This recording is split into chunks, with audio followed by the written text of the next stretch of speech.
오늘날 우리가 가장 감정적으로 논쟁하기 쉬운 주제들 중 하나가 낙태의 문제입니다. 그러나 오늘은 감정적인 관점이나 낙태가 합법인지 불법인지에 대한 법적인 관점이 아니라 도덕적인 관점에서 함께 살펴보도록 하겠습니다. 과연 뱃속에 있는 아기를 죽이는 것은 도덕적인가?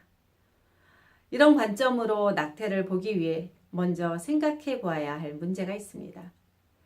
뱃속의 아이는 도대체 어떤 가치와 권리를 가지고 있는가에 대한 문제이죠. 뱃속의 아이가 인간의 생명이라는 것은 이미 과학적으로 증명된 사실입니다. 그럼에도 불구하고 뱃속의 아이에게는 인간으로서 아무런 권리나 가치가 없다고 주장하는 사람들은 태아는 사람이 아니라고 말합니다. 그러나 그렇다 할지라도 태아에게 아무런 본질적인 가치와 권리도 없다는 것은 잘못된 생각입니다. 세상에는 사람이 아니라 할지라도 살아갈 생명의 가치와 권리, 이 두 가지를 모두 가진 생물들이 많이 있기 때문이죠. 예를 들면 개나 고양이가 있습니다. 또는 동물원에 있는 여러 동물들이 그렇지 않습니까? 이것이 도덕적인 관점에서 낙태가 잘못되었다고 말해주는 첫 번째 증거입니다. 생명을 유지할 본질적인 도덕적 가치와 권리를 가지기 위해서 살아있는 것은 반드시 사람이어야 할 필요가 없다는 것입니다. 이런 논증으로 도전할 때 많은 낙태 옹호자들은 어머니의 권리로 화제를 바꿉니다.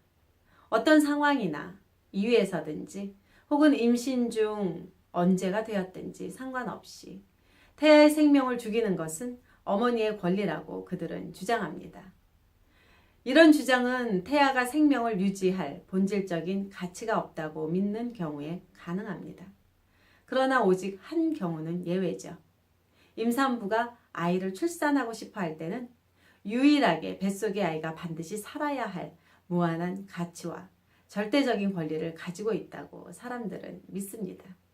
그리고 그때에만 사회와 그 사회의 법은 태아를 인간으로서 최고의 가치 있는 존재로 대우를 해줍니다. 만약 누군가가 그 태아를 죽인다면 그 사람은 살인죄로 기소될 만큼 태아의 가치는 최고가 되겠죠. 그러나 임산부가 출산을 원하지 않을 경우에는 많은 사람들은 태아를 무가치한 존재로 생각합니다. 이것이 도덕적 관점에서 낙태가 잘못되었음을 보여주는 두 번째 증거입니다. 뱃속의 아이는 한 사람의 선택으로 말미암아서 살 가치가 있기도 하고 살 가치가 없어지는 존재가 아니기 때문입니다.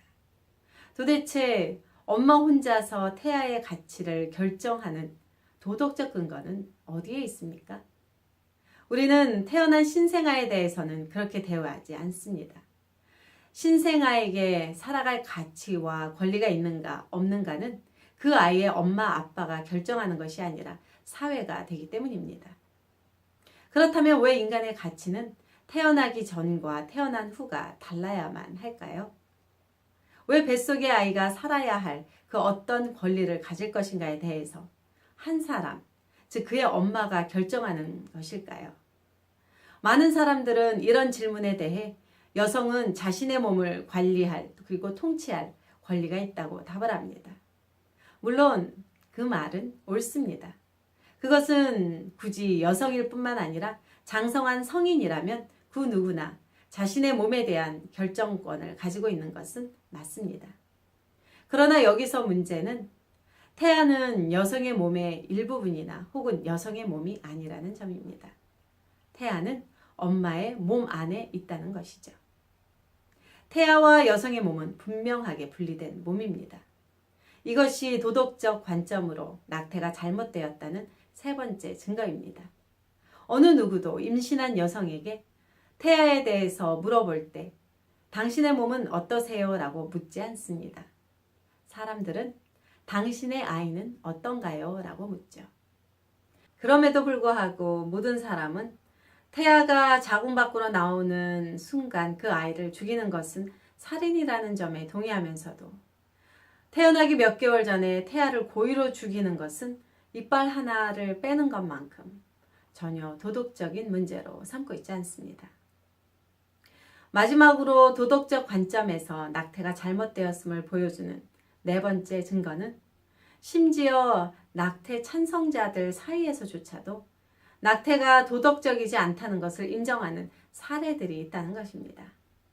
예를 들면 엄마가 여자아이보다 남자아이를 선호한다는 이유로 여성 태아를 낙태시키는 것은 그들도 도덕적이지 않다고 인정합니다.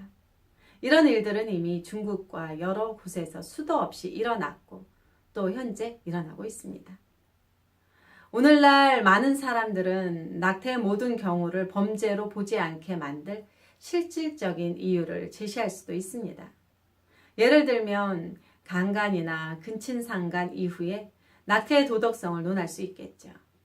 그러나 대부분의 낙태, 즉 건강한 태아를 죽이는 건강한 여성들에 대한 낙태의 경우는 대부분 도덕적이지 않습니다. 좋은 사회는 부도덕한 일을 하는 사람들이 있을 수 있습니다. 그러나 부도덕한 일을 도덕적이라고 말한다면 좋은 사회는 결코 될 수 없을 것입니다. 윈더 온 더 월 김에스더였습니다.